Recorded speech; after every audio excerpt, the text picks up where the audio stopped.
How about the mental aspect? How much did you need to like unplug versus also go back and watch tape and self-scout? Yeah, it's huge. Looking at the good, looking at the bad of the first half. How hot we started, and then obviously the last 3 games of like, all right, what's going on? What can we be better at, for myself especially, and it was huge. But to be able to like step away from the game, take a breather, understand where we're at, what we have to do, was huge for me to clear my mind and then come back like excited, for the second half and the stretch of football that we have to play. Some good football that we have to play. So I feel good. 49ers quarterback Brock Purdy, a little reality set in after that great start to his career. 5-0 and ready to hand them the Lombardi Trophy. I know I was after they splattered the Cowboys Week 5 Sunday Night Football. Then losses at Cleveland, at Minnesota in primetime, and then they come home and Joe Burrow and the Bengals win by 14. Lot to process. I said yesterday, Kyle Shanahan was probably miserable the entire bye week. Stressed out, worried, focused, trying to turn this thing around, Peter. And this is the biggest test so far of Brock Purdy's career. How does he respond to these 3 straight losses? How does he get it back on track against a great Jaguars team that also has had 2 weeks to get ready for this game? This is the game of the day. This is the game of the week. Because if Jaguars win, we have to take them seriously as a short-list Super Bowl contender. If the 49ers lose, on top of that, maybe they aren't all that this year. Maybe they can't compete with the best teams in the NFC. I can't see it happening, but if it happens, how differently we're going to view both the AFC and the NFC come Monday morning. Well, Mike, I agree with most of what you said, but I'm not sure a win on Sunday makes them, just catapults them into short-list Super Bowl contender.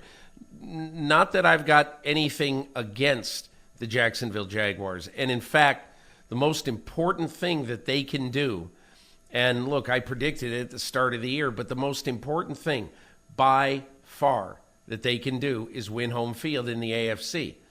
Because I think we can all look at this. We can all look at what is happening right now in the AFC. And let's just logically sort of look forward and ask this question. If they win home field, okay, then in a loaded AFC playoff race, right, they would avoid 1 game, which is huge.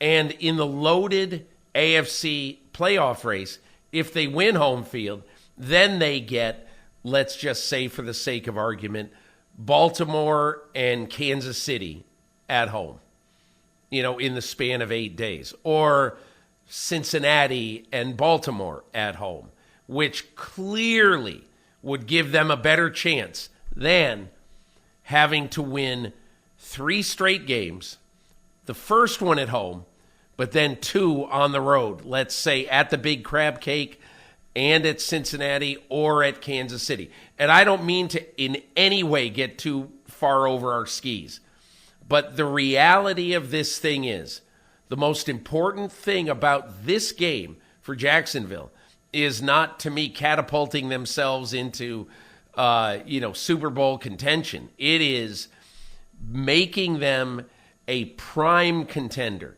to be the number 1 team in the AFC, which is a gigantic edge. And let me look at it 1 point about San Francisco. And that is that I'm going to say yeah, but, because I agree, totally agree, that this is a huge game for the 49ers. They have scored 17 points 3 weeks in a row, right? But they didn't have Deebo Samuel basically for virtually all of that time. And the last time they had a healthy Deebo Samuel, they put up 42 on the Cowboys. So I don't think the San Francisco 49ers will be scoring in the teens this week. They're going to score well in this game. I think Brock Purdy's going to rebound, Mike, from a guy who's scored 17, 17, and 17 in consecutive weeks. I think he's going to put up enough points to win. The the part of this team that to me has been bothersome the whole year is that even though they've done a good job in scoring defense, right? They have not been great on defense. They have not been the dominant team that Kyle Shanahan and John Lynch thought that they would be when they went out and signed Javon Hargrave. And that is why, of all the players in the NFL this weekend, all of them, I'm watching Chase Young. He got elevated to number 1 on the depth chart after a very short time in camp with the 49ers. So what we're going to see is if Chase Young on one side and his old friend from Columbus, Nick Bosa, on the other side, can be the formidable pass rush tandem that I think this team desperately needs. Quickly on the Jaguars, I think we agree. We're just speaking different languages on why they would be Super Bowl contenders. If you beat the 49ers, you get closer to that 1 seed that makes you a Super Bowl contender because it improves your chances for Super Bowl contention because you stay home for all of the playoffs. Now, looking ahead on their schedule, they still have the Ravens and the Bengals. They both come to Jacksonville. So if the Jaguars get the 1 seed, they will have earned it. But this is one big check.